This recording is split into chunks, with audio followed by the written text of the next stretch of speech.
I signed the papers at 8:17 a.m. on a Tuesday, because that's what responsible adults do. I made coffee, fed the dog, and drove to work like it was any other day. At 10:42, an email popped up with my name spelled wrong. By noon, my keycard stopped working.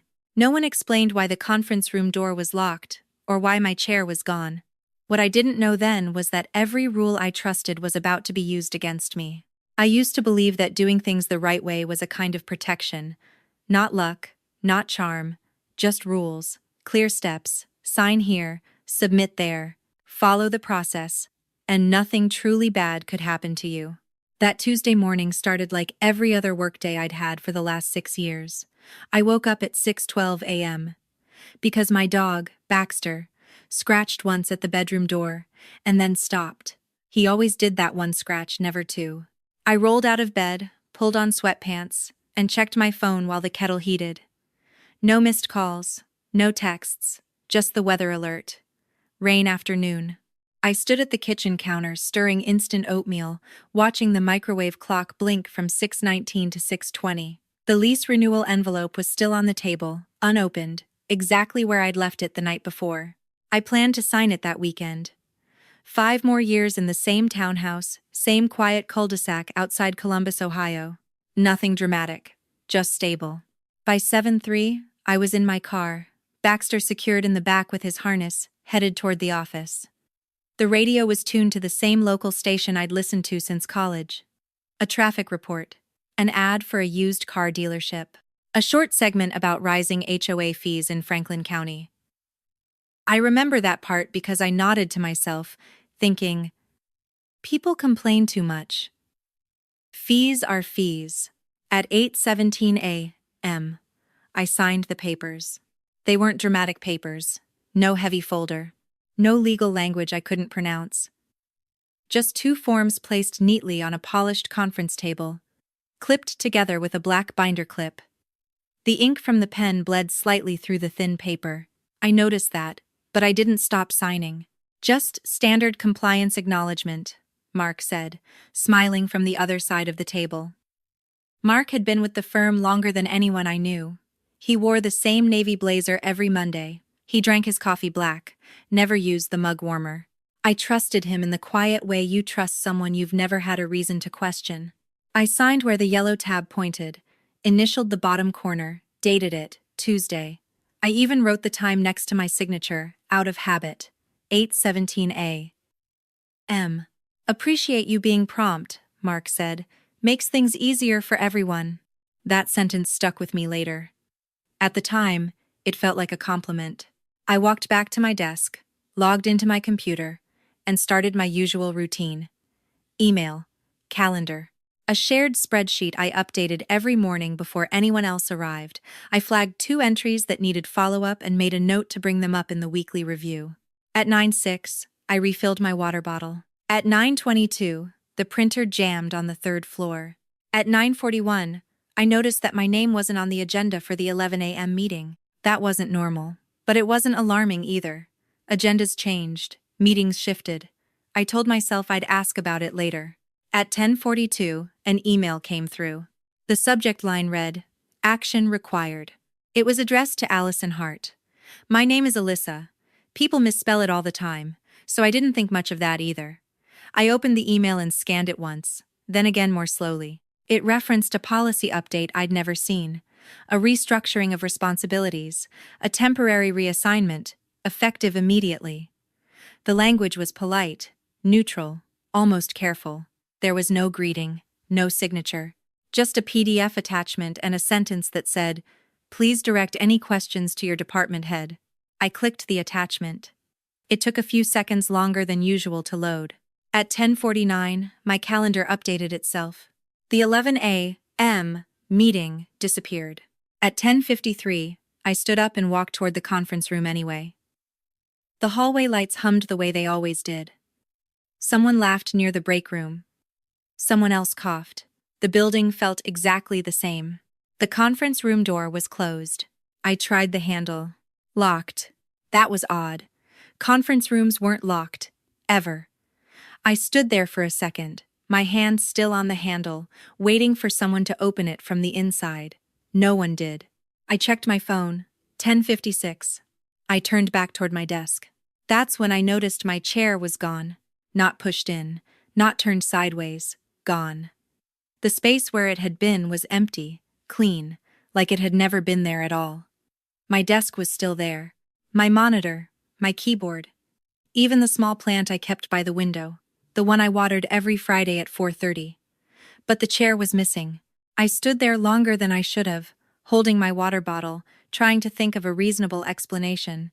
Maybe facilities had taken it to fix a wheel. Maybe someone had borrowed it. Maybe I'd left it somewhere else without realizing it. At 11:02, I tried to log back into my computer. The screen flashed once, then went dark. I pressed the power button. Nothing. I swiped my keycard against the reader under the desk, the way IT had shown us years ago. The light stayed red. At 11:06, I walked to the front desk. "Hey," I said, keeping my voice light. "My badge isn't working." The receptionist didn't look up right away. She was typing something, nails clicking against the keyboard. When she did look up, her smile didn't reach her eyes. "Can you give me a second?" she said. I nodded and waited. She typed for a few more seconds, then frowned slightly at her screen. "Huh," she said. "That's strange." "What is?" I asked. She turned the monitor just enough that I could see lines of text scrolling past. My name appeared halfway down the page, or almost my name. Allison Hart, again. "It says here you're not scheduled to be on site today," she said. "Maybe it's a system lag." I smiled. "Because that's what you do when someone suggests something that doesn't make sense but isn't openly hostile." "I've been here since 8, I said. "I had a meeting." She nodded slowly. "Right. Well, let me check with Mark." She picked up the phone. I watched the clock on the wall behind her tick from 11:08 to 11:09. She hung up without saying anything into the receiver. "Mark's in a meeting," she said. "He'll circle back." "Okay," I said. "I'll just wait at my desk." She hesitated, then nodded. "Sure." I turned back down the hallway. As I walked, I noticed small things. A whiteboard erased clean where my notes had been that morning. A stack of folders shifted slightly to the left, like someone had straightened them. The smell of fresh coffee stronger than usual. At my desk, I set my water bottle down and stood there, unsure of what to do next. That was when my phone buzzed. A text from my landlord. "Just a reminder, HOA board meeting tonight at 7. Attendance required for all unit owners." I stared at the message longer than necessary. Across the room, someone laughed again. I didn't know it yet, but by the end of that day, every rule I had trusted, the ones I followed, defended, and believed in, would turn out to be optional. Just not for me. The building didn't eject me. That was the first thing that confused me. No one asked me to leave. No one escorted me out. No security badge flashed. No voice over the intercom. If anything, the office behaved as if I were still supposed to be there, even though the systems had quietly decided otherwise. I stood at my desk for a few minutes, then sat on the edge of it when my legs started to ache. Without a chair, it felt wrong to claim the space fully. Like I was borrowing it. Like I'd already been reassigned to the margins and just hadn't been told where those margins were. At 11:24, Mark walked past. He didn't stop. He didn't slow down. He didn't look at my desk. Mark had always made eye contact. Always.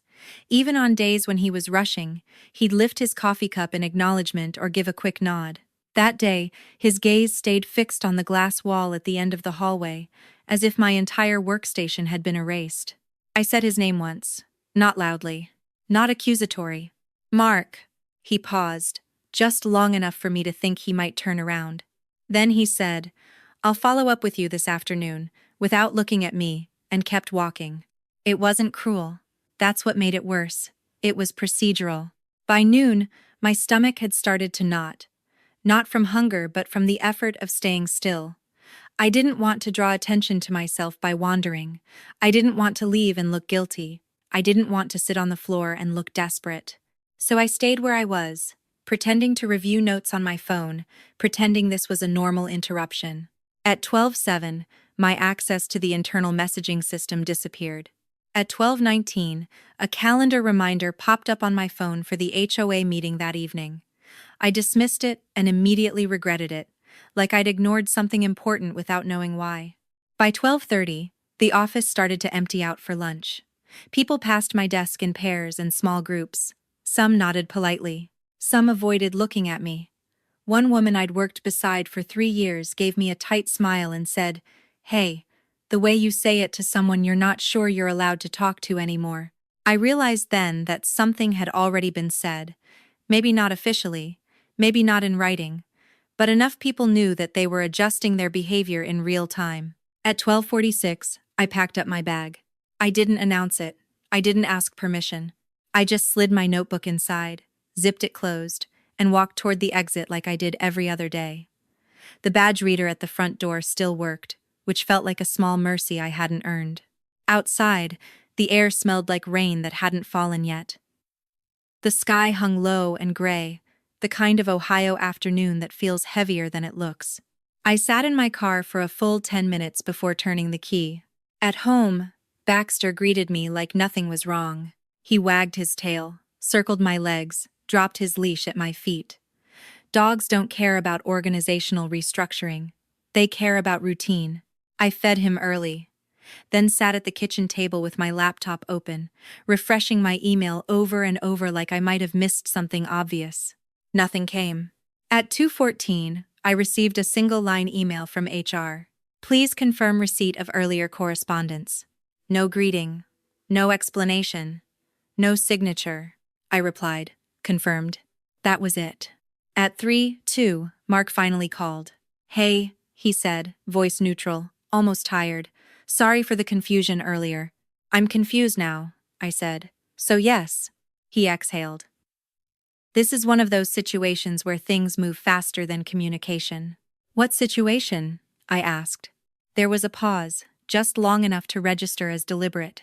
"The firm is realigning certain roles," he said. "Your position intersects with some compliance exposure we're addressing." "I work in compliance," I said. "That's my job." "Exactly," he said. "Which is why this is temporary." Temporary. That word landed softly, like it was meant to reassure me. "So why was my access revoked?" I asked. "Precaution," he said. "Standard." "Why is my name misspelled in official emails?" I asked. Another pause. "Clerical," he said. "And my chair?" I asked, before I could stop myself. He cleared his throat. "Facilities handles that." I waited. "Alyssa," he said finally, using my name correctly for the first time that day. "You didn't do anything wrong." That sentence should have helped. Instead, it made my chest tighten. "Then what's happening?" I asked. "We'll go over everything once legal signs off," he said. "For now, take the rest of the day." "Am I suspended?" I asked. "No," he said quickly. "Not at all." "Am I on leave?" "Not exactly." "Am I still employed?" Another pause. "Yes," he said. "Technically." Technically. After we hung up, I sat very still at the table, listening to the refrigerator hum.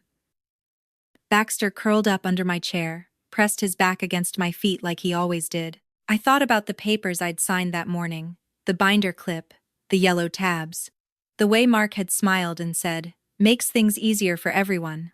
At 4:11, I opened the PDF attachment from the earlier email again. This time, I read it slowly. The language was careful, but not vague. It referenced internal bylaws, risk mitigation protocols, temporary reassignment pending review. There was a section about conflict adjacency that made my stomach drop.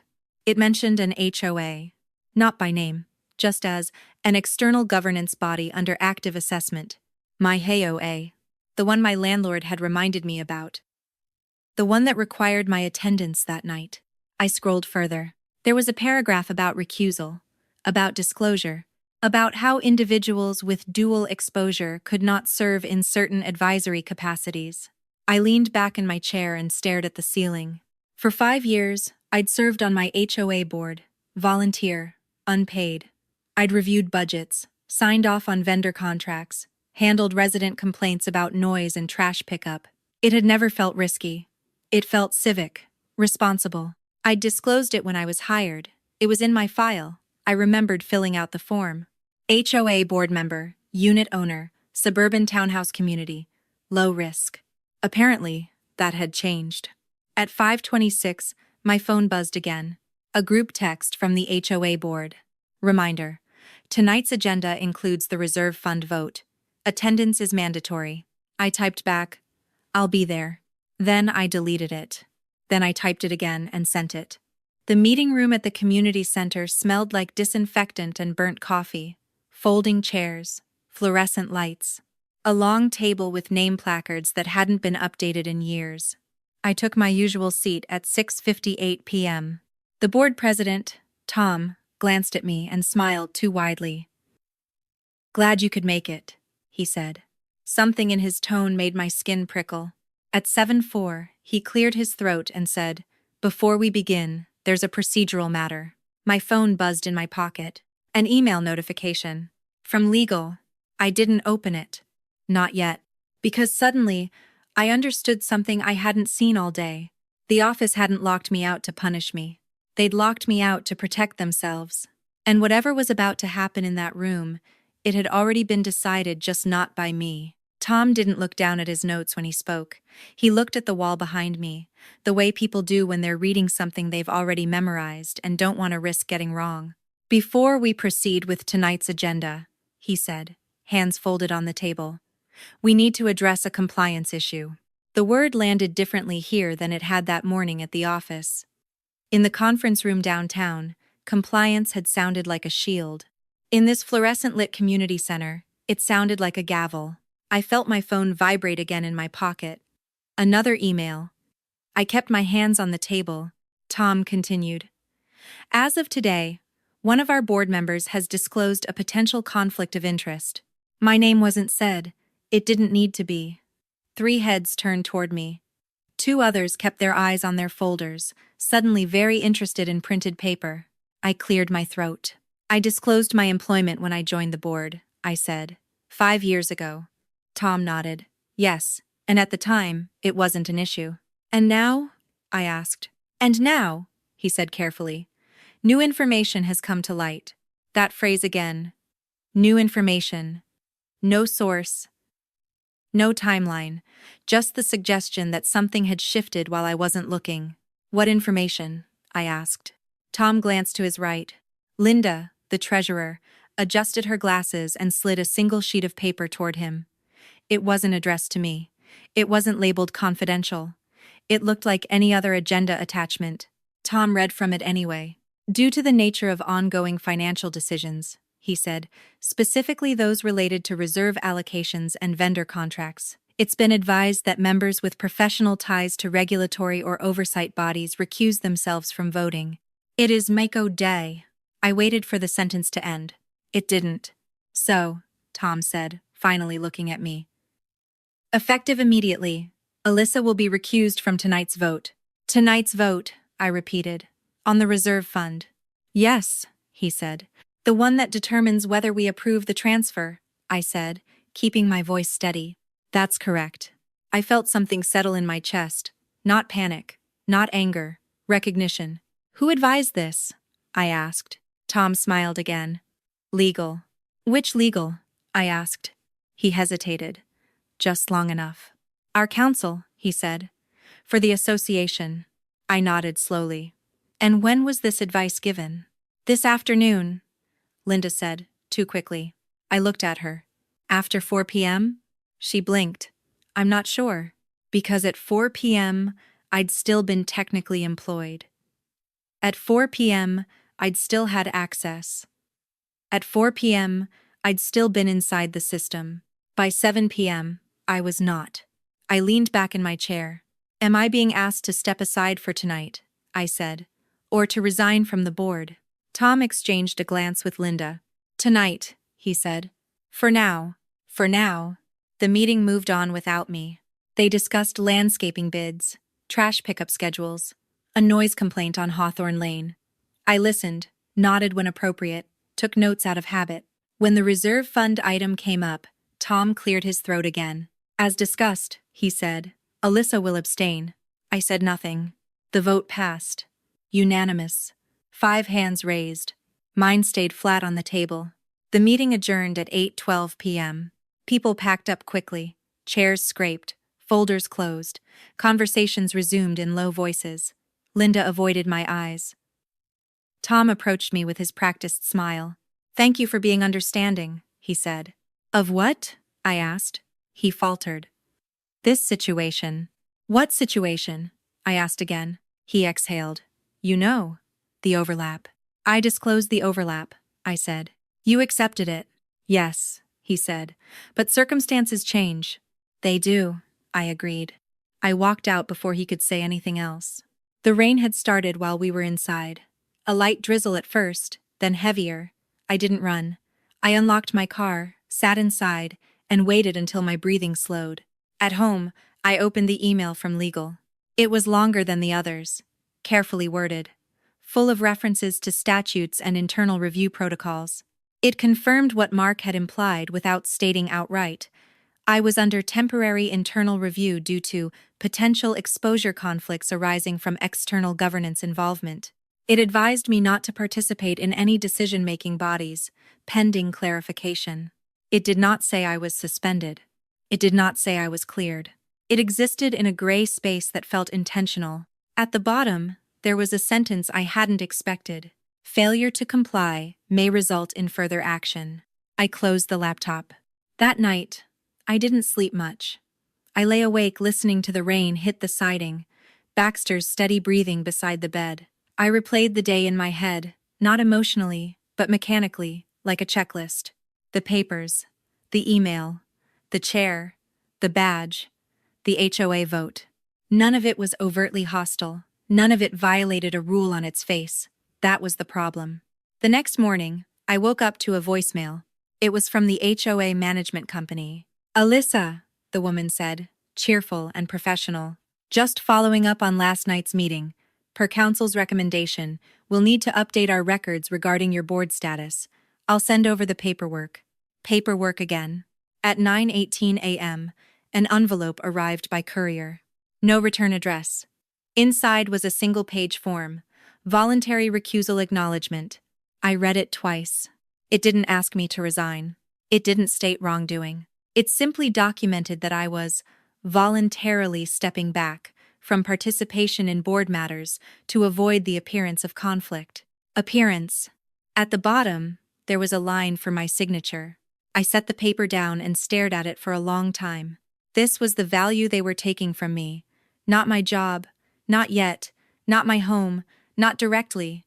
It was my position, my right to participate, my credibility, my voice in decisions that affected my own neighborhood, my own finances, my own walls and roof. They weren't accusing me of anything. They were repositioning me. From insider to risk. From contributor to liability. I called Mark. He didn't answer. I emailed HR. They replied with an automated message. "Your inquiry has been received." I called the HOA management company back. "I have a question about the form," I said. "Of course," the woman replied. "What can I clarify? Is this required?" I asked. There was a pause, a practiced one. "It's recommended," she said. "By whom?" "Our council," she said. "And if I don't sign it?" I asked. Another pause. "Well," she said, "that could complicate things." "How?" I asked. "It might raise concerns," she said. "About what?" She didn't answer directly. "We just want to keep everything clean." Clean. I hung up and sat at the table, the form between my hands. The kitchen clock ticked loudly. Baxter rested his head on my knee. This was the part no one warns you about. Not the explosion, not the confrontation. The quiet narrowing of options. If I signed, I agreed with their framing. I accepted that I was the problem. I made it easier for everyone else. If I didn't, I became difficult, uncooperative, suspicious. Either way, something was already gone. I folded the paper carefully and slid it into a drawer. I didn't sign it. Not yet. Because for the first time since the day before, I stopped asking what I'd done wrong, and started asking who, exactly, was benefiting from me being silent. Silence has a sound when you're used to being included. It's not loud. It doesn't announce itself. It shows up in small absences you only notice because your body remembers what used to be there. The first thing that disappeared was routine. By Monday morning, my calendar was empty. Not cleared. Empty. No recurring check-ins. No shared reviews. No reminders. Just white space where color-coded blocks had lived for years. I refreshed it twice, convinced it was a sync issue. At Neo, Tray A. I received an email marked, "For your information." It wasn't addressed to me. I was CC'd. Last in the list. The subject line referenced a policy update I'd helped draft 18 months earlier. The body of the email quoted sections I recognized, word for word. My words. But my name wasn't anywhere in it. I read it carefully, then checked the attachment history. The document had been modified on Friday at 6:48 p.m. by someone else. At 9:27, another email arrived. Same format, same CC placement, different topic, vendor oversight. Again, something I'd once been responsible for. I started to see the pattern. They weren't cutting me off entirely. They were repositioning me just far enough away that my presence became optional, observational, passive. At 10:11, Mark walked past my desk again. This time, he slowed. "Hey," he said, like we were running into each other at the grocery store. "Hey," I replied. "How's everything?" he asked. It was a polite question, not a real one. "I'm still waiting on clarification," I said. He nodded. "Legal's being thorough." "About what?" I asked. He smiled faintly. "You know how these things go." I did. That was the problem. At 10:43, my access to the compliance repository was partially restored. Not full access, just enough to view final versions. Read only. At 11:02, a meeting invite appeared on my calendar. A review session. Optional attendance. Optional. I attended anyway. The conference room felt smaller than I remembered. Or maybe it was the way people positioned themselves, chairs angled slightly away from me. The discussion moved quickly. Acronyms flew. Decisions were referenced as if they'd already been made somewhere else. When I spoke, the room didn't stop. People nodded, but no one responded directly. My comments floated, untethered. At 11:36, someone summarized a point I'd just made, reframed it, and received agreement. I stopped taking notes halfway through. At lunch, I ate at my desk, not because I wanted to, but because leaving felt like conceding something I couldn't name. I unwrapped a sandwich, took 3 bites, and pushed it aside untouched. My phone buzzed. Another HOA message. This time, it wasn't a group text. It was an email from Tom, following up on council's recommendation. "We'll need to formalize your recusal this week. Let me know when you're available to discuss." Formalize. At 1:10 p.m. HR emailed again. "As discussed, your role remains unchanged at this time. We appreciate your cooperation during the review process." There had been no discussion. At 2:02, I tried to open a file I'd worked on for years. Access denied. I didn't escalate it. I didn't ask IT. I didn't reply all to anyone. I simply noted the time and closed the window. That became my new habit. I started keeping track. Not emotionally, methodically. Timestamps, language patterns. Who said what, and when. Which decisions were framed as temporary, which were framed as best practice. By Wednesday, my name had been removed from 2 distribution lists. By Thursday, 3. By Friday, I stopped being surprised. The HOA followed a similar rhythm. I was still technically on the board. My name still appeared on the website, but decisions began happening without me. Agendas circulated late, supporting documents arrived after votes. Questions I emailed were answered hours later, with polite summaries instead of context. One afternoon, I drove past the community center on my way home from work. The parking lot was full. A meeting I hadn't been told about. I didn't stop. I kept driving, hands tight on the wheel, heart steady in a way that scared me more than panic would have. At home, I opened the drawer where I'd placed the recusal form. It stared back at me, blank. This was the trap. Not force. Not threats. Attrition. If I stayed, I'd be sidelined until my presence was ceremonial. If I left, it would look voluntary. Either outcome cleaned the system, not for fairness, for convenience. Friday evening, Mark called. "Just checking in," he said, "seeing how you're holding up." "I'm noticing some changes," I said. "Yes," he said quickly. That's expected. Are they temporary? I asked. Everything is temporary, he said. That answer used to comfort me. Now it sounded like a warning. Am I being investigated? I asked. He sighed. No one is accusing you of misconduct. That's not what I asked, I said. There was a longer pause this time. We're evaluating exposure, he said carefully. Whose? I asked. Ours, he said. After we hung up, I sat on the couch and stared at the wall until Baxter nudged my hand with his nose. Exposure. That word followed me into the weekend. Saturday morning, I ran errands. Grocery store, hardware store, dry cleaners, normal things. The kind of life admin tasks that ground you when everything else feels uncertain. At the hardware store, I bumped into Linda from the HOA. Oh, she said, surprised. Hi. Hi, I replied. How are you? She asked. Fine, I said. She nodded too quickly. Good, good. Listen, about the board. Yes? I asked. She glanced around. It's nothing personal. I didn't think it was, I said. She smiled, relieved. It's just optics. Tell you, I paid for my items and left before she could say anything else. Optics. By Sunday night, I realized something had shifted inside me. I wasn't trying to fix it anymore. I wasn't rehearsing explanations. I wasn't drafting emails in my head. I wasn't wondering how to make myself smaller, quieter, less risky. I was watching. The systems that had once felt neutral now looked coordinated. Not malicious. Efficient. They didn't need me to be wrong. They needed me to be removable. Monday morning, I arrived at the office early. 6:58 a.m. I sat at my desk on a borrowed chair someone had quietly returned without comment and opened a new document. I titled it with the date. I didn't write feelings. I didn't write accusations. I wrote facts. Emails received. Access changes. Meeting exclusions. Language used. I didn't know yet what I would do with it. I only knew that whatever was happening wasn't random. And whatever came next wouldn't be stopped by asking nicely. Because the real damage wasn't the job, or the board, or the vote. It was the assumption that if they followed procedure, no one would question the outcome. They were wrong about that. I just hadn't decided how much it would cost them yet. The moment everything snapped into focus wasn't loud. There was no raised voice, no confrontation, no email with bolded warnings or red exclamation points.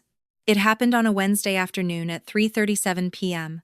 while I was standing in line at the pharmacy. I remember the time because the receipt printed it at the top in gray ink, slightly smudged. Baxter's heartworm medication. 3 months. Paid in full. I tucked it into my wallet without looking, stepped aside so the next person could approach the counter, and felt my phone vibrate. One email. No subject line. I didn't open it right away. I walked out to the parking lot first. The automatic doors sliding shut behind me, the smell of disinfectant and floor cleaner fading into warm asphalt and cut grass. I sat in my car, keys still in my hand, engine off. Then I opened it. The sender was an address I didn't recognize, not a person. A system. The body of the email was short. Please find attached the updated reserve allocation schedule approved by the board. Approved. The attachment name included the date. Yesterday. I stared at the screen for a long moment before opening the file. The spreadsheet loaded slowly, cell by cell, like it was revealing itself on purpose. Columns. Rows. Vendor names. Project timelines. Dollar amounts. And there it was. The transfer. A reallocation of reserve funds into a newly created line item. The description was vague enough to sound harmless. Infrastructure contingency. I scrolled. The vendor name was listed under a holding company I recognized immediately. Not because I'd seen it in HOA documents before, but because I'd seen it at work. Twice. In internal risk reviews. It was a shell. I closed the spreadsheet and leaned back in the driver's seat, heart steady, hands calm. This wasn't adrenaline. This was clarity. They hadn't recused me to protect the HOA. They'd recused me because I would have flagged this. The thoughts settled without drama. At home, I opened my laptop and pulled up the document I'd started keeping. The one titled with dates instead of emotions. I added a new entry. 3:37 p.m. Received reserve allocation spreadsheet. Approved without my participation. Vendor linked to holding entity previously reviewed by my department. I didn't add commentary. I didn't need to. I cross-referenced the vendor name with my work notes. I didn't access restricted systems. I used what I already had: public filings, state records, archived meeting minutes. It took less than 20 minutes.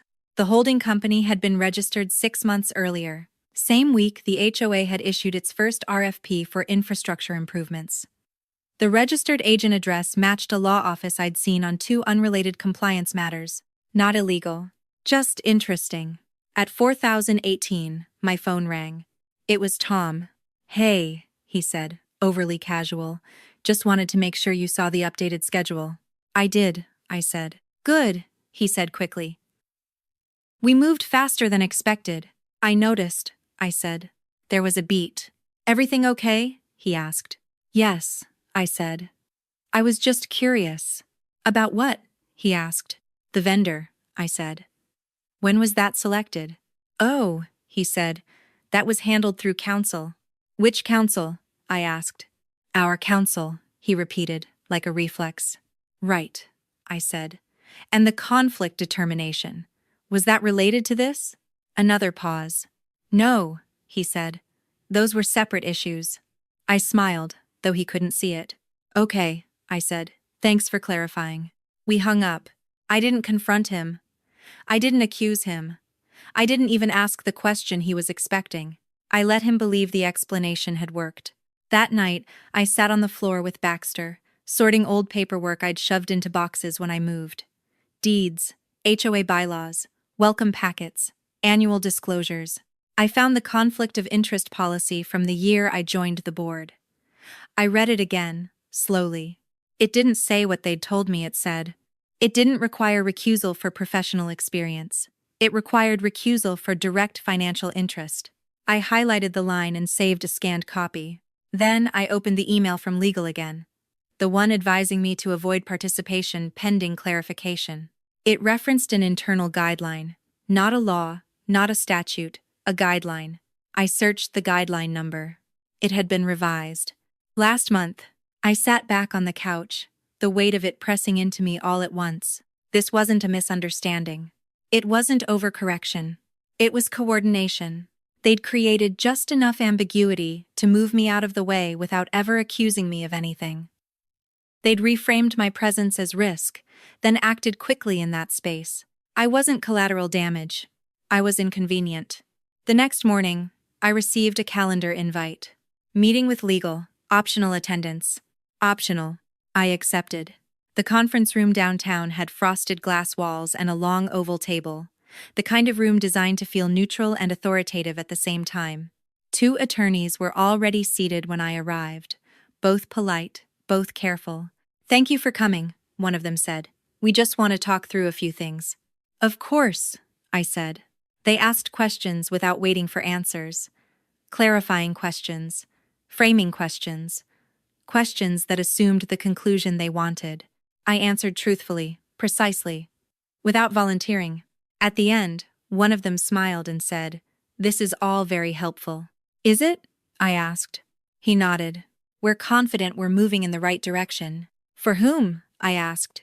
There was a flicker, just a small one. "For the organization," he said. I left with the same clarity I'd entered with. That afternoon, another email arrived from the HOA management company. "We'll be finalizing board role updates this week. Please advise if you have any objections." Objections. They didn't need my consent anymore. They just needed my silence. I didn't reply. Instead, I started organizing what I already had. Not to expose them, not yet. To understand the shape of it. I mapped timelines, board votes, policy revisions, vendor registrations, internal reviews, who knew what, and when. Patterns emerged. Not proof of crime, proof of intent. And that was when I realized the most important thing. They weren't afraid of being caught. They were afraid of being slowed down. Friday evening, Mark called again. "Just wanted to close the loop before the weekend," he said. "I appreciate that," I said. "We expect the review to conclude soon," he said. "Conclude how?" I asked. "With a resolution," he said. For me? I asked. For everyone, he said. I nodded, even though he couldn't see it. After the call, I took Baxter for a long walk around the neighborhood, past the same houses I'd helped manage, the same sidewalks I'd advocated to repair, the same streetlights I'd voted to replace. I wasn't angry. I was alert. They'd built this on the assumption that I'd retreat, that I'd protect my job by sacrificing my role, that I'd accept the narrative because it sounded reasonable. They were wrong about one thing. I wasn't interested in winning an argument. I was interested in timing. Because the problem with systems like this isn't that they break rules. It's that they rely on people not noticing when the rules quietly change. And now that I had noticed, the cost wasn't whether I would speak. It was how much they were willing to pay to keep me quiet. Once you stop assuming coincidence, everything looks different. I didn't wake up the next morning with a plan. I woke up with a question that wouldn't let go. What, exactly, had they made impossible for me to see? That question shaped the rest of the week. I stopped checking my inbox first thing. I stopped refreshing my calendar. Instead, I started with what couldn't be edited retroactively. Time. Every system leaves a trail, even when it thinks it's being careful. Not messages you can delete. Not meetings you can quietly cancel. But sequences, dependencies, things that have to happen in a certain order to look legitimate.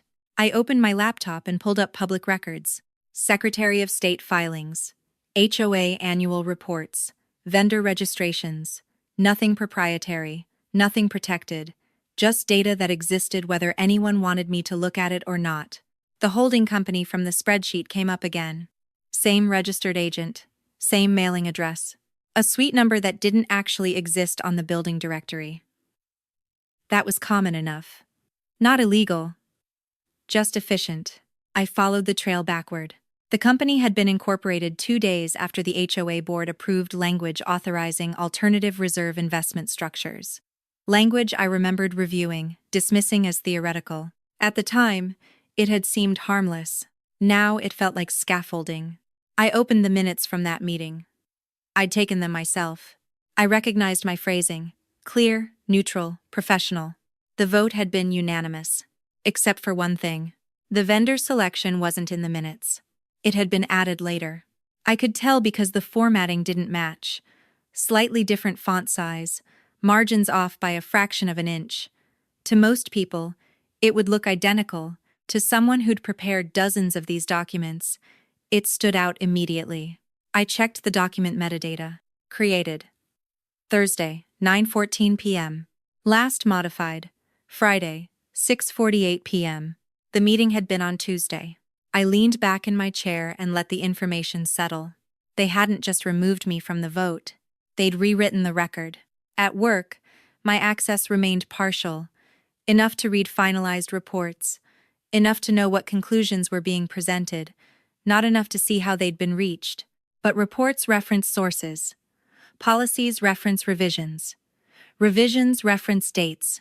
I followed those. An internal guideline cited in legal's email had been updated quietly. No announcement, no firm-wide notice. The changelog listed it as clarification. The clarification narrowed the definition of acceptable external governance involvement. Not retroactively.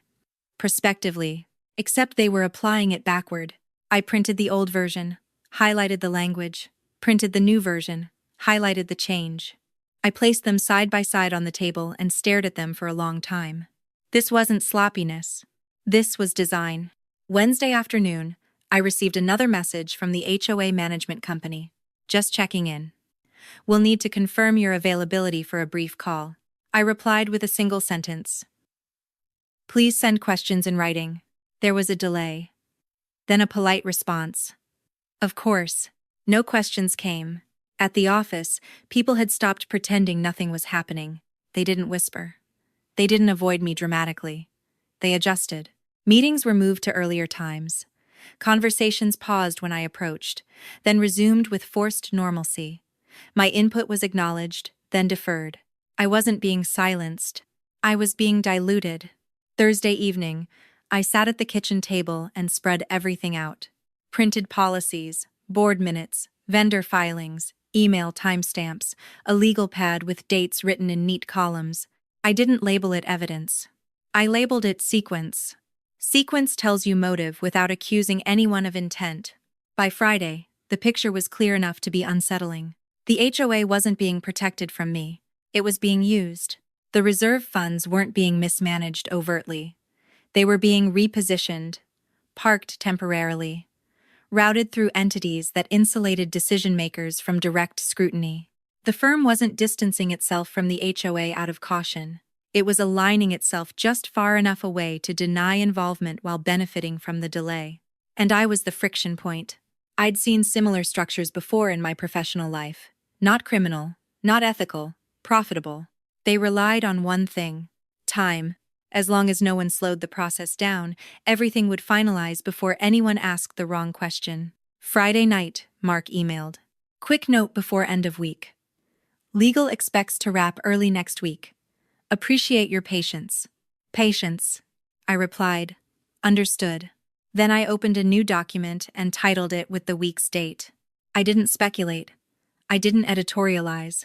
I wrote what could be proven: public record discrepancies, policy revision timing, meeting minute modifications, recusal justification language that didn't match written policy. I included page numbers, URLs, file hashes. I saved it twice, once locally, once to a personal drive. Not to send, to be ready. Saturday morning, I went to the community center again. Not for a meeting, just to walk past it, to see if anything had changed. A banner hung near the entrance announcing upcoming infrastructure improvements. The vendor name was printed at the bottom, small but visible. I took a photo. No commentary. Just the date and time visible on my phone screen. At home, I uploaded it to the folder. That afternoon, Linda called. I just wanted to check in, she said. You've been quiet. 18. I've been busy, I said. With work? She asked. With understanding, I replied. She laughed nervously. Well, we're all just trying to do what's best. For whom? I asked. She hesitated. For the community. Then transparency shouldn't be a problem, I said. The call ended shortly after. Sunday evening, I sat on the porch with Baxter at my feet, watching neighbors walk by. Kids on bikes, couples with grocery bags, a man jogging with headphones in. This was the life the HOA existed to manage. Ordinary, predictable, safe. And it depended on people believing that governance was boring. It usually was. Until it wasn't. By Monday morning, legal scheduled another meeting. This one wasn't optional. I arrived early. Same room, same chairs, same careful smiles. We're close to a resolution, one of them said. That's good, I replied. We've determined there was no misconduct, he continued. I never alleged any, I said. A flicker. The concern, the other attorney said, was appearance. Of conflict, I finished. Yes, he said. And that appearance has been resolved? I asked. They exchanged a glance. We believe so, he said.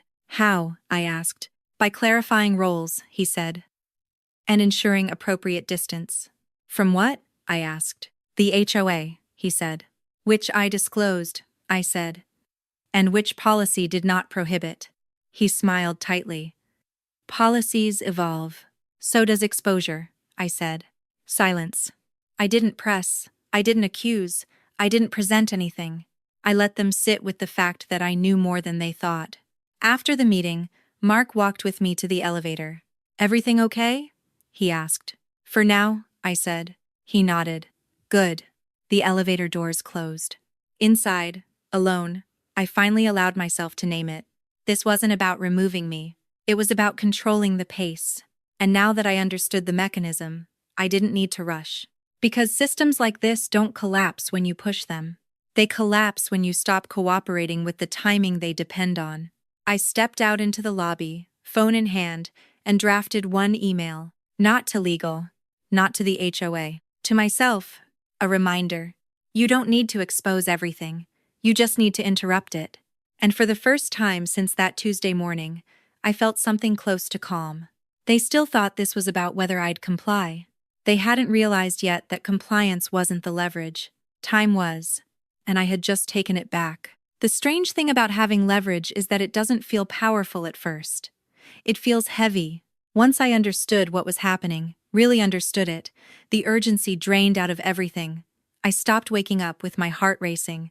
I stopped checking my phone every few minutes.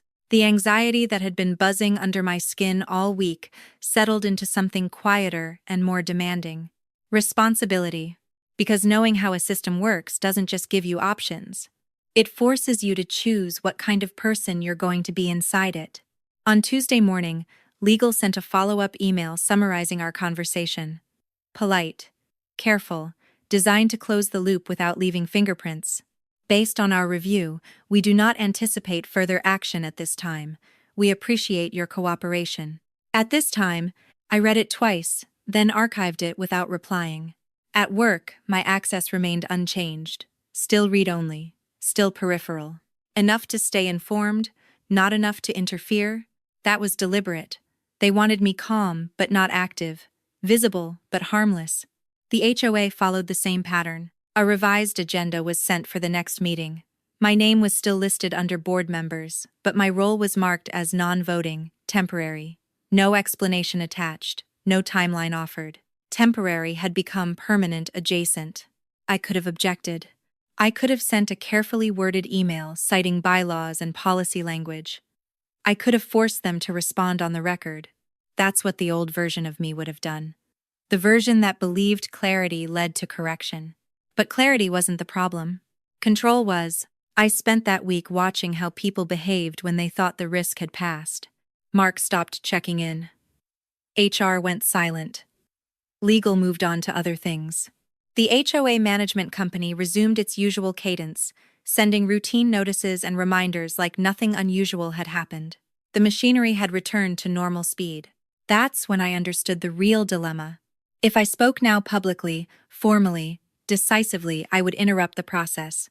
But I would also become the story, the difficult one, the problem employee, the board member who made things messy. If I stayed quiet, the process would complete, the funds would move, the contracts would finalize, everything would become harder to unwind. Either path came with a cost. The question wasn't whether I could stop them. It was whether I wanted to. One evening after work, I met my friend Julia for coffee. We'd known each other since college. She worked in procurement for a manufacturing firm and had a talent for seeing through nonsense quickly. "You look like someone who knows something they wish they didn't," she said after one sip. "I know something," I said. "I'm deciding whether it's my responsibility to act on it." She tilted her head. "Is someone getting hurt?" "Not yet," I said. "Is someone benefiting who shouldn't?" she asked. "Yes," I said. "Then they already are," she said. "You're just the one who noticed." That stayed with me. That night, I lay awake thinking about what justice actually looks like in situations like this. Not the dramatic version. Not the kind that ends with apologies or resignations. The quiet kind. The kind where harm doesn't happen because someone decided not to look away. But also the kind where you don't burn yourself down trying to save a structure that was designed to exclude you. Wednesday morning, an unexpected email arrived. From the vendor, not directly, a generic newsletter sent to partners and stakeholders. I was still on a distribution list I hadn't noticed before. The subject line announced a successful expansion into community infrastructure management. The language was glowing, confident, forward-looking. Buried in the third paragraph was a sentence about strategic reserve partnerships finalized last quarter. Last quarter. Before my recusal. Before the vote. I forwarded the email to my personal account and added it to the folder. I didn't feel triumphant. I felt tired. That afternoon, legal scheduled one more meeting. This one framed as a final alignment. I attended. They reiterated that no wrongdoing had been found, that safeguards were in place, that the organization valued integrity. I listened politely, then asked a single question. "Has the reserve allocation been fully executed?" The room went still. One of the attorneys cleared his throat. "The process is underway." "Underway," I repeated. "So not complete." "No," he said. "Then it can still be paused," I said. He frowned slightly. "That would require justification." I nodded. "I can provide that." Another silence. They hadn't expected that. "We're not asking you to," the other attorney said carefully. "I know," I replied. I stood up before they could respond. I just wanted to understand the timeline, I said. Thank you. I left the room without waiting for permission. In the hallway, my hands were shaking slightly, not from fear, from restraint. I could stop this, not by exposing it, not by making noise, by slowing it down, by asking the kinds of questions that require documentation, that trigger reviews, that force people to check boxes they'd assumed no one would look inside. But doing that would change my position permanently. There would be no return to normal, no quiet reintegration, no, we appreciate your patience. I would become a variable they couldn't control. Thursday evening, I sat at my kitchen table with the document I'd been building open in front of me. The sequence was solid now, clean, verifiable. I didn't need more proof. What I needed was a decision. I thought about the HOA residents. Most of them didn't know my name. They waved when they saw me walking Baxter. They trusted the board to do its job. I thought about my job, the career I'd built by believing that process mattered. That fairness wasn't a feeling, but a structure you could maintain if you paid attention. I thought about what would happen if I walked away. The system wouldn't collapse. It would adjust. Someone else would take my place. The process would finish without friction. I would be safe, employed, quiet. And the next person who noticed something like this would assume it was already been handled, because that's how it works.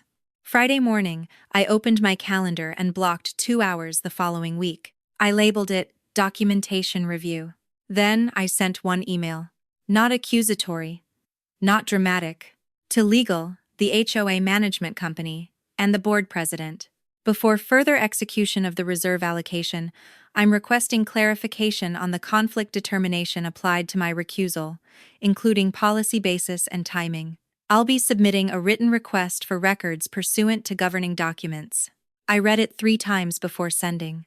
My finger hovered over the mouse. This was the line. Once crossed, it couldn't be uncrossed. I clicked send. The response wasn't immediate. It came an hour later. Short, controlled. We'll need to consult counsel. I smiled, just slightly. That was the point. That evening, as I took Baxter for his walk, the sky over the neighborhood was streaked pink and orange, the air cool and calm. Everything looked exactly the same. But I knew better now. I wasn't choosing a fight. I was choosing not to disappear quietly. And whatever happened next, whether I lost my job, my board seat, or my standing, I wouldn't be pretending anymore that this was about misunderstanding.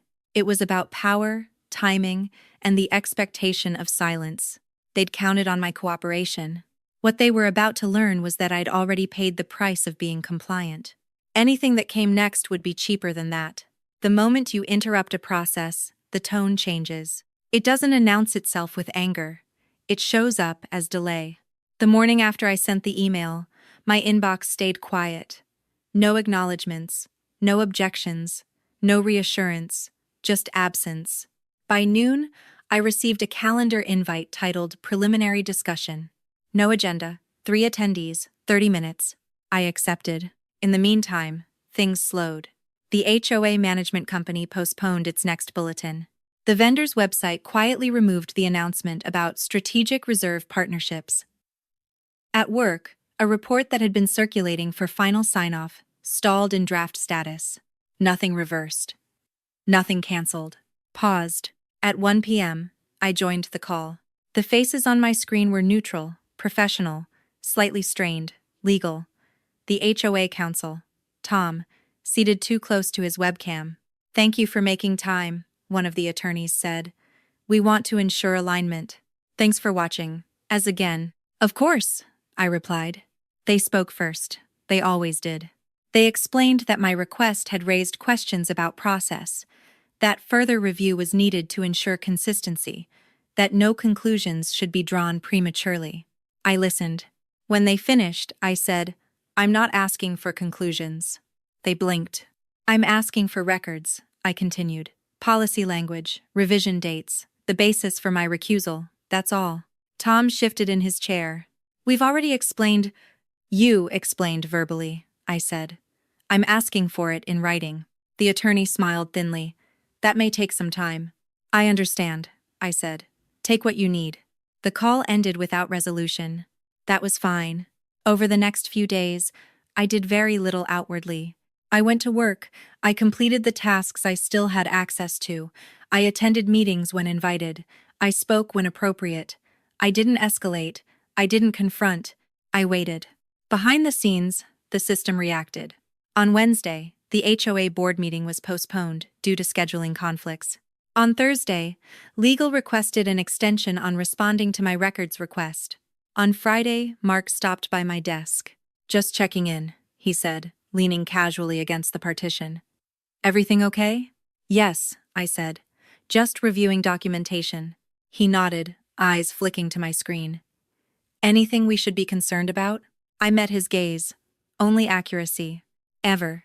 He smiled, then walked away. That weekend, I received an automated notice from the HOA portal. "Your access level has been updated." I logged in. I was no longer listed as non-voting. I was listed as inactive. No announcement, no explanation, just a status change. I took a screenshot and saved it with the date. This was the next move. If they couldn't keep me sidelined quietly, they'd formalize my absence. Sunday afternoon, I sat on my porch with my laptop open, Baxter asleep at my feet. I drafted another email. Shorter this time. "I've noticed a change in my board status. Please advise on the procedural basis for this update and any vote or notice associated with it." I sent it and closed the laptop. That night, I slept deeply for the first time in weeks. On Monday morning, the response arrived. Not from Tom. From council. They attached a memo. It cited bylaws, quoted sections selectively, referenced authority without context. It concluded that my status had been updated to preserve operational continuity. Continuity. I read it slowly, then opened the bylaws myself. The section they cited required a formal vote, with notice, recorded in minutes. None of that had happened. I replied with a single sentence. "Please provide the meeting minutes reflecting this vote." No reply that day, or the next. By Wednesday, the vendor's contract appeared in a public disclosure filing, finalized, but not executed. The effective date was blank. I smiled when I saw that. They were waiting. Thursday afternoon, legal requested another meeting.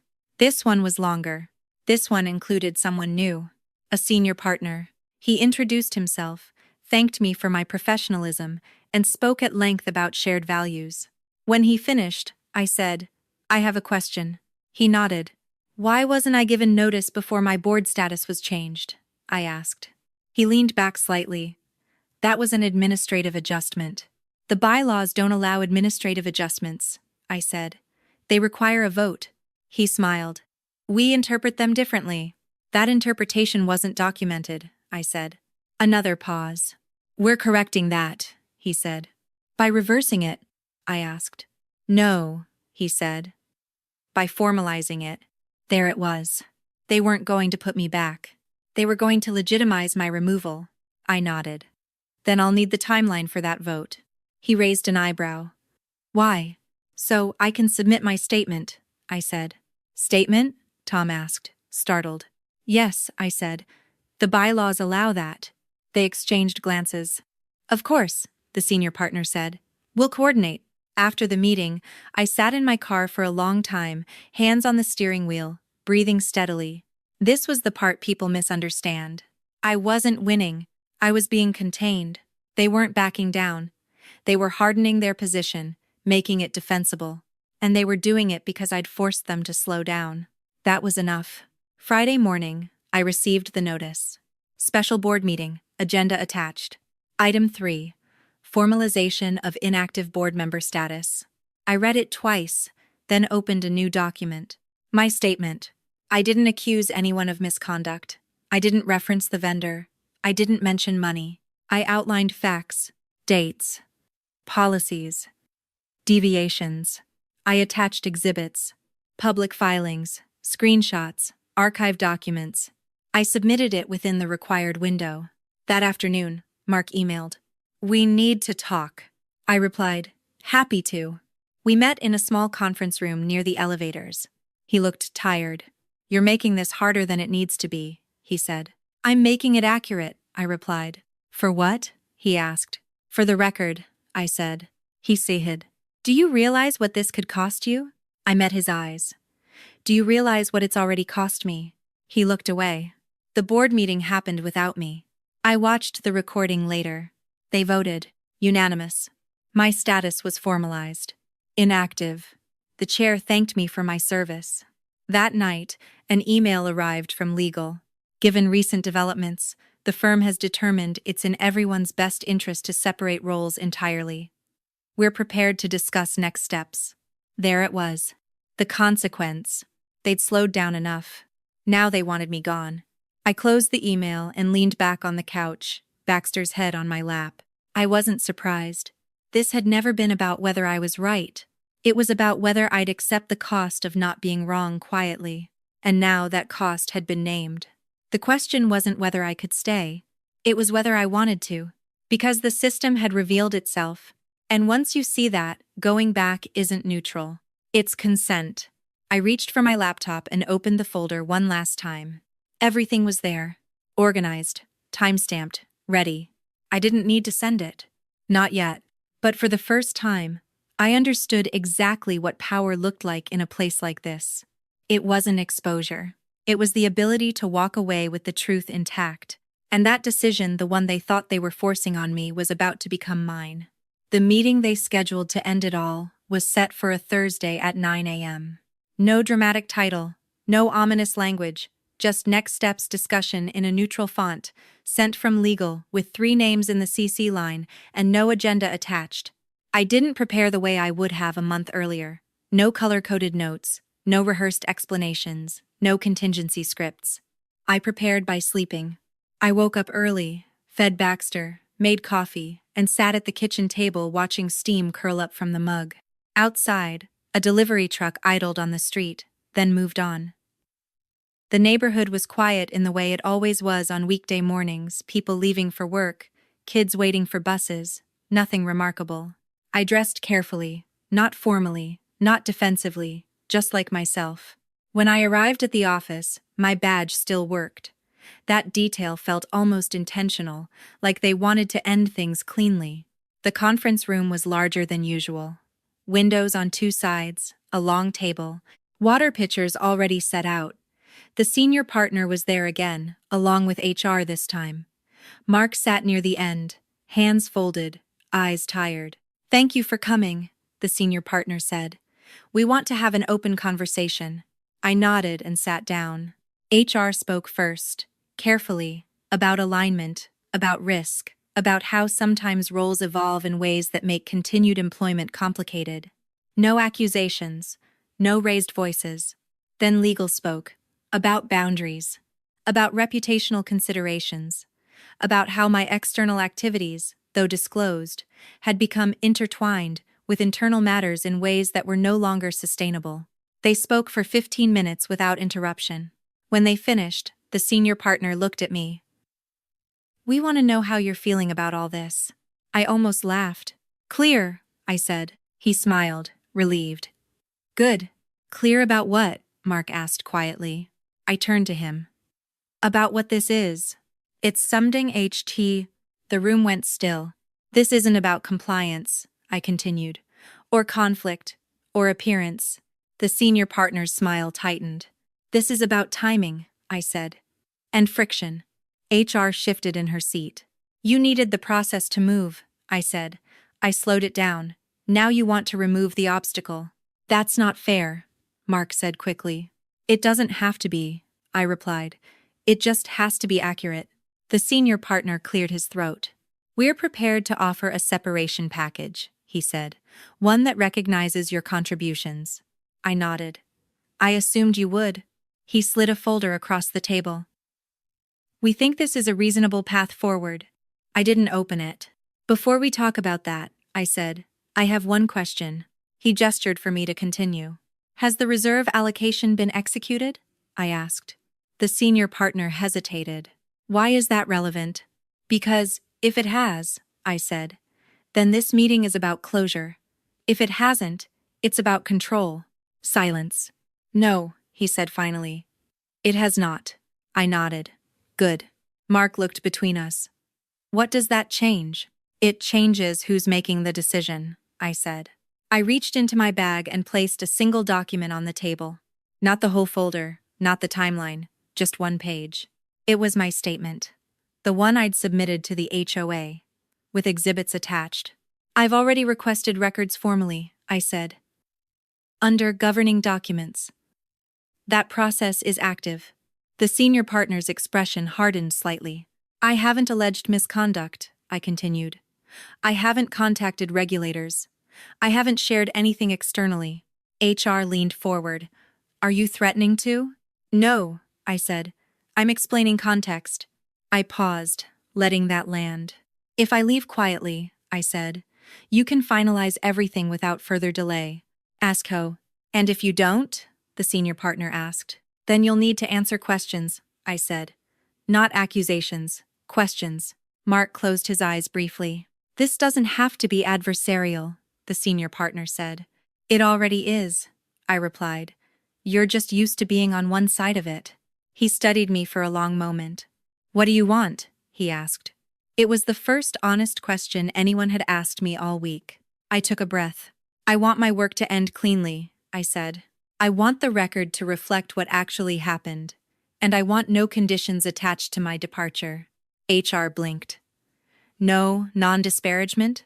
No, I said. No confidentiality? She asked. Not beyond standard privacy, I said. No language that implies wrongdoing, no language that limits my ability to answer factual questions if asked. The senior partner leaned back. That's not standard. Neither was removing me from the process without notice, I said. Another silence. Mark finally spoke. If we agree, he said quietly. Will you walk away? I looked at him. I already have, I said. I'm just deciding how. The meeting recessed for 10 minutes. I stayed in my seat. When they returned, the tone had shifted.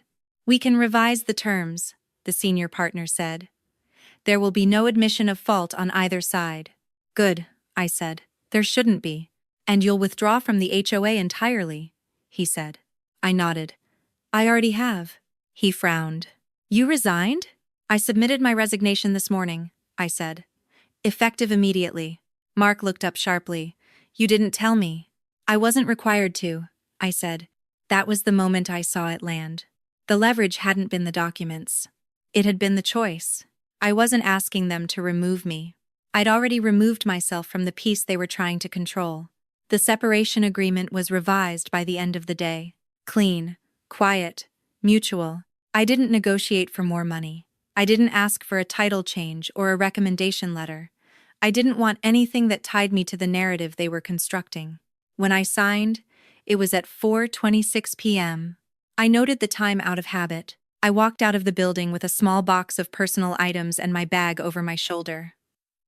The lobby looked the same as it always had. People came and went.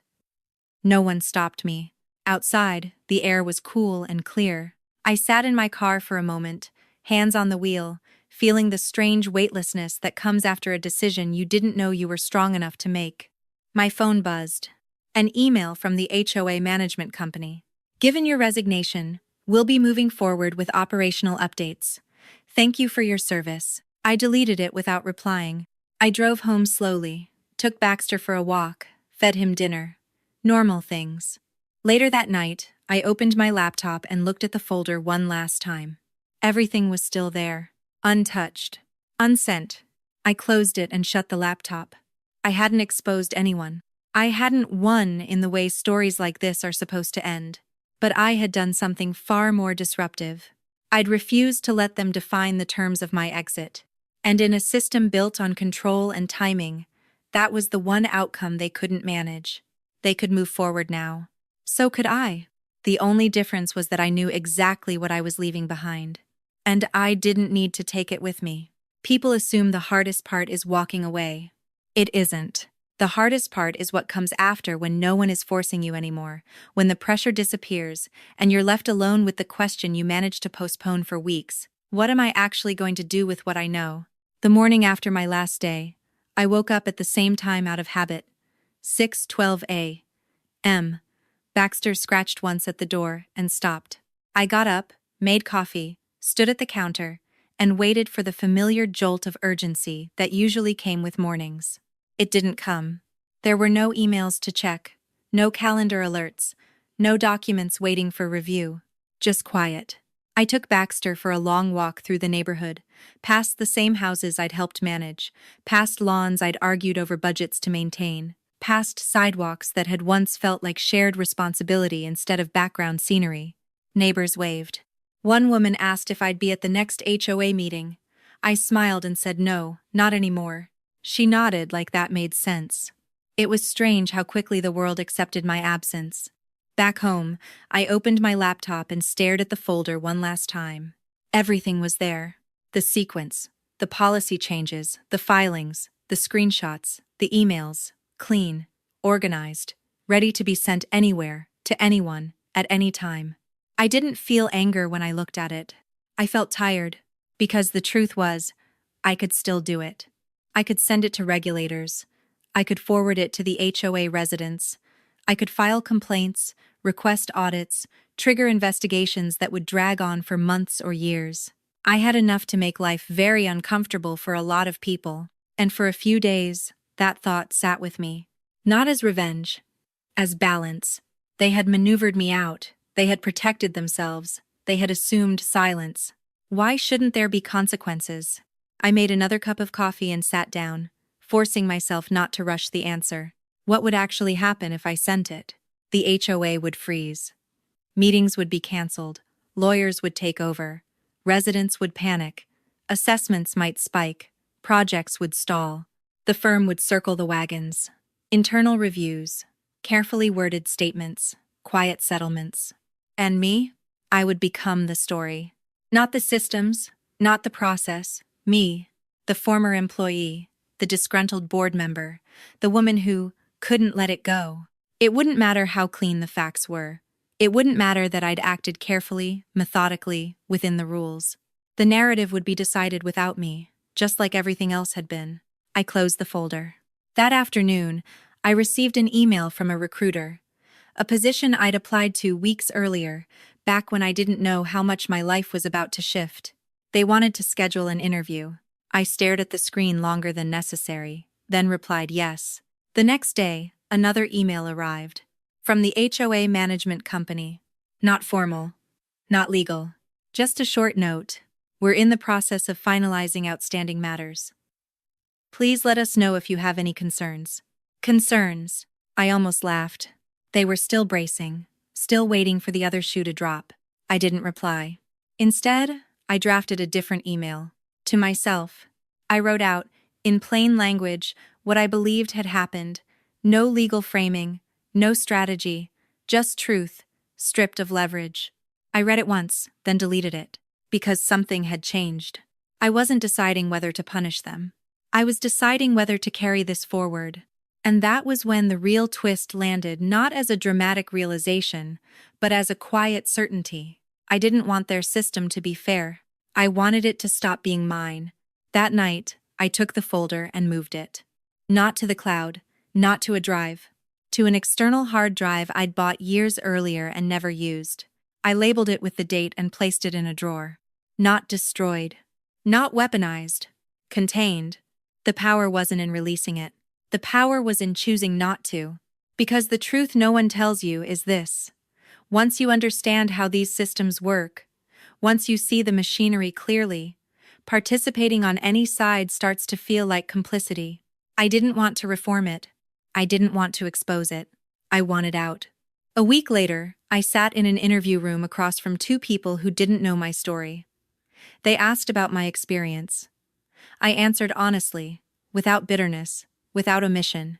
They asked why I'd left my last role. I stepped away, I said, when I realized staying would require me to ignore things I couldn't unsee. They nodded, like they understood more than I'd said.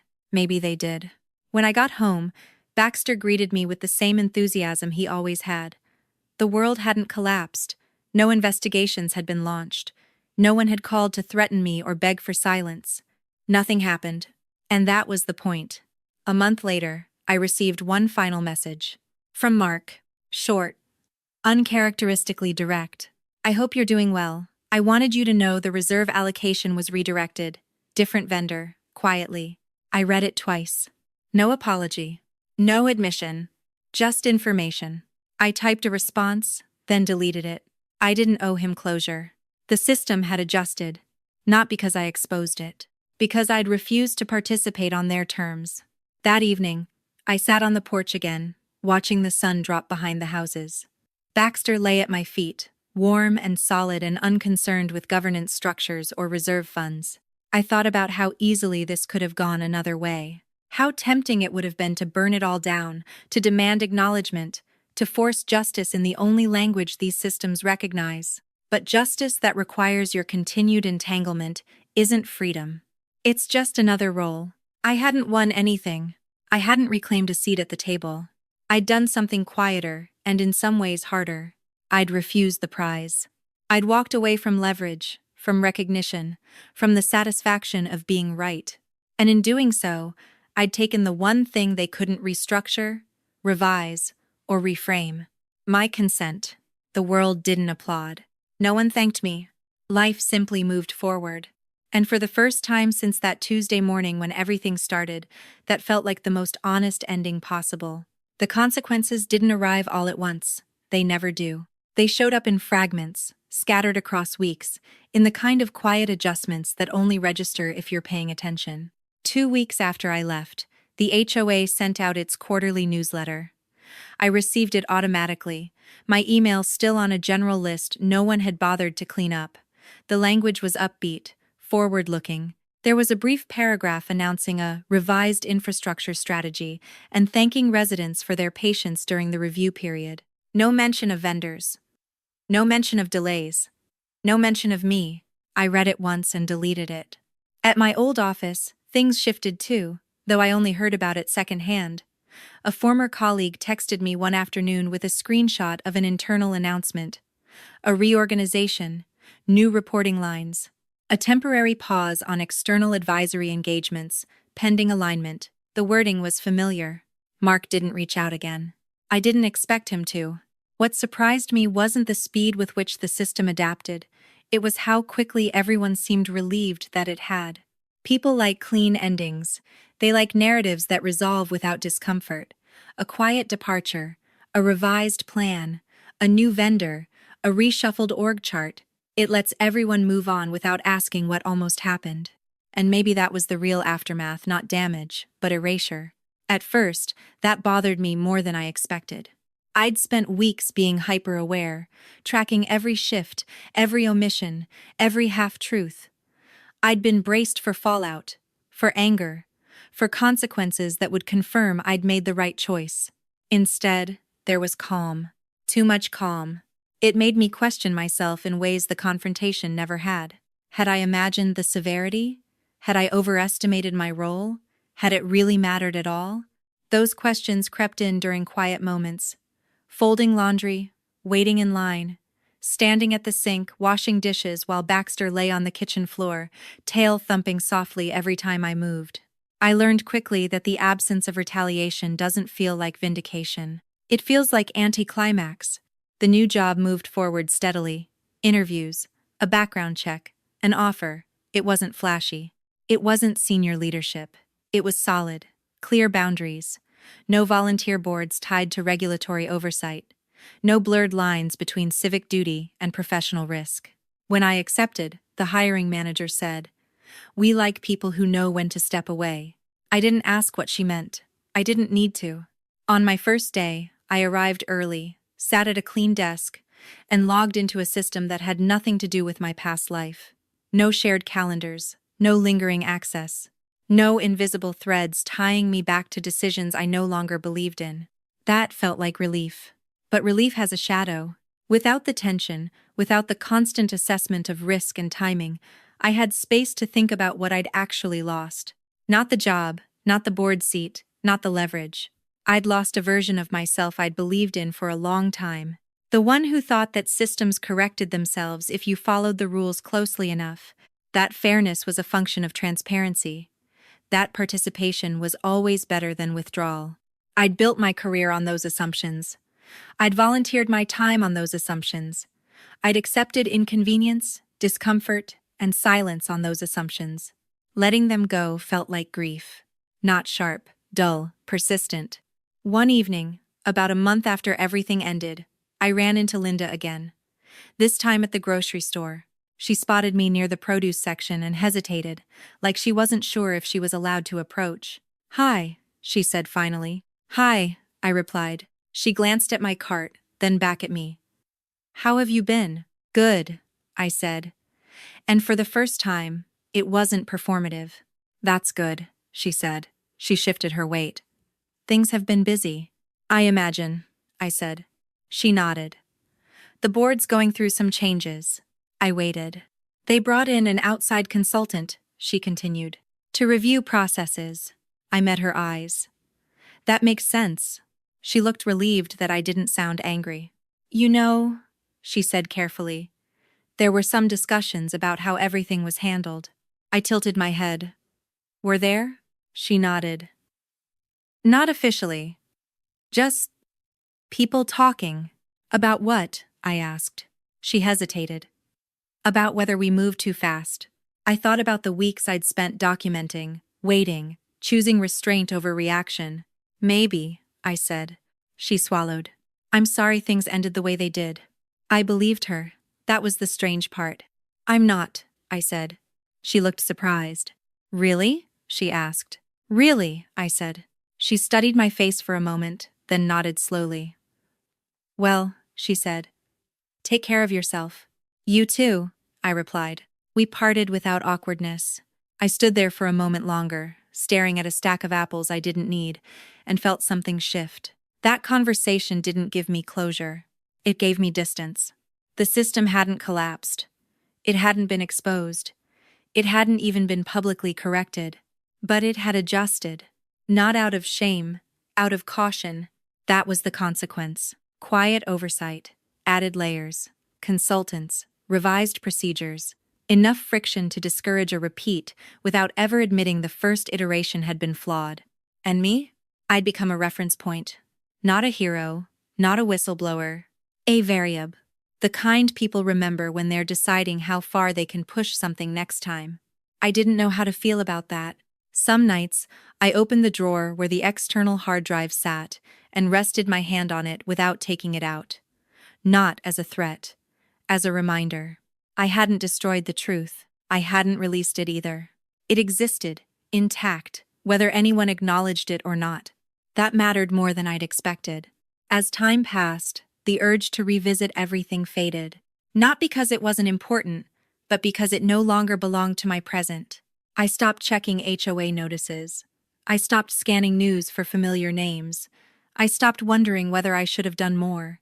The questions that replaced those were quieter and harder. What does responsibility look like when no one is watching? What does integrity mean when it costs you nothing and gains you no recognition? What kind of life do you build when you stop measuring your worth by your proximity to power? I didn't have answers right away, but I had space. On a Sunday afternoon, months later, I sat on the porch with Baxter asleep beside me and watched the neighborhood go by. Kids had grown taller. Lawns had been reseeded. A house down the street had new siding. Life continued, indifferent to governance structures and reserve allocations. That used to bother me. Now it felt like a gift. The system moved on without me, and I moved on without it. Not triumphantly, not bitterly, just deliberately. And that, I was starting to understand, was the real aftermath. Not what they lost, but what I refused to carry forward. The story people expect always ends with a reveal. A final email. A public apology. Someone losing their job. A headline that confirms you were right all along. This story doesn't have that ending. It ends much more quietly. It ends on an ordinary Tuesday, months after everything unraveled, when I realized I hadn't thought about any of it for an entire day. Not the board. Not the firm. Not the reserve funds. Not the folder in the drawer. I noticed it that evening while rinsing dishes at the sink. The window above the counter was open just enough to let in the sound of cicadas and a breeze that smelled like cut grass. Baxter was asleep on the kitchen floor, legs twitching in a dream. My phone was on the table behind me, face down, silent. No alerts, no reminders, no sense of waiting for something to happen. That was when it hit me. I was no longer bracing. For weeks after I left, my body had stayed alert, like it was waiting for a delayed impact. A call, a letter, some consequence that would retroactively justify the stress, the restraint, the choice to walk away. But nothing came. And in that absence, something unexpected took root. Peace. Not the kind you announce, not the kind you defend, the kind you only recognize after it's been there long enough to feel normal. I dried my hands, turned off the light, and stood in the quiet kitchen for a moment longer than necessary, letting the day settle around me. Later that night, I opened the drawer and took out the hard drive. I hadn't touched it in weeks. I held it in my hands, heavier than it looked, not because of the plastic and metal, but because of what it represented.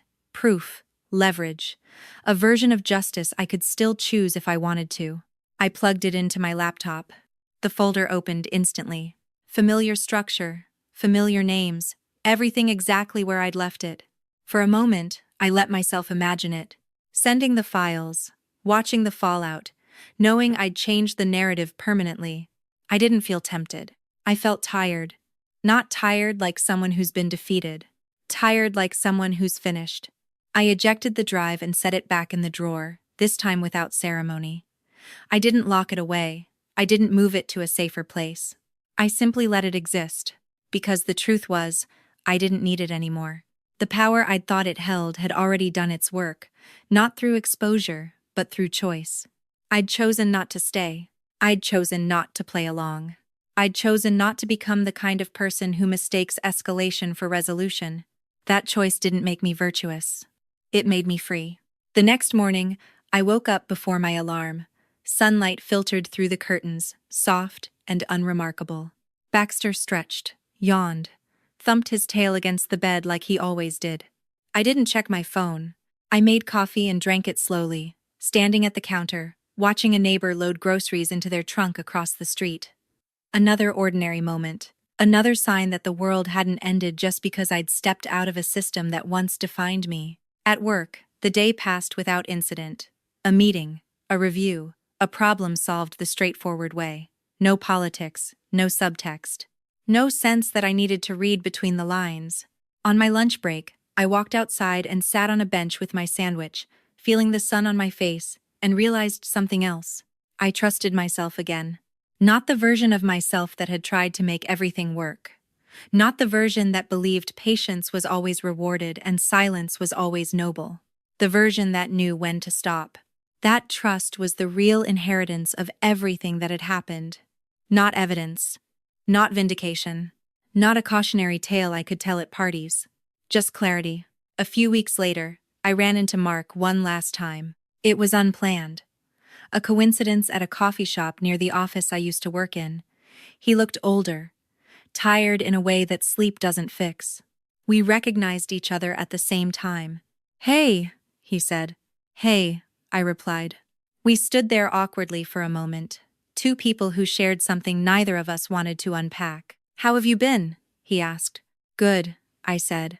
"Honestly?" He nodded. "That's good." He hesitated.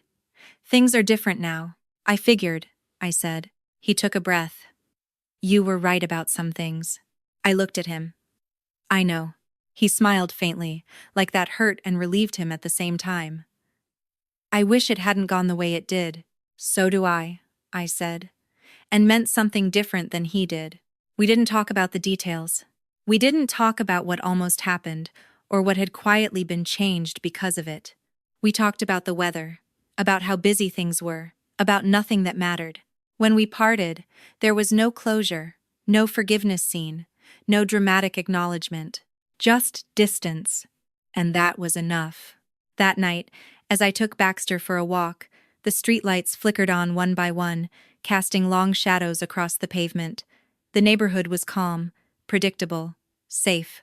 I thought about how much energy I'd once spent trying to belong to systems that measured worth in proximity and compliance. I thought about how easily I'd accepted that as normal. And I thought about the quiet courage it takes to stop explaining yourself when no explanation will ever be enough. I didn't win. Not in the way stories like to frame it. No one crowned me right. No one admitted fault. No system was dismantled in my name. But I didn't lose either. I kept my agency. I kept my voice. I kept my life intact. And I learned something that no policy, no role, no board seat had ever taught me. Some victories don't look like justice. They look like absence. Absence of fear. Absence of obligation. Absence of the constant calculation of how to stay acceptable. I didn't walk away because I was weak. I walked away because I was done letting other people decide what I was allowed to tolerate. That was the collapse. Not of a system, but of a belief I no longer needed. The belief that staying was the same as being strong. It isn't. Sometimes, the strongest thing you can do is leave with your integrity unnegotiated, your truth intact, and your future unclaimed by anyone who didn't earn it. That's how my story ends. Not with a warning, not with revenge, but with a door closing behind me, quietly, finally, and a life on the other side that belongs to me alone.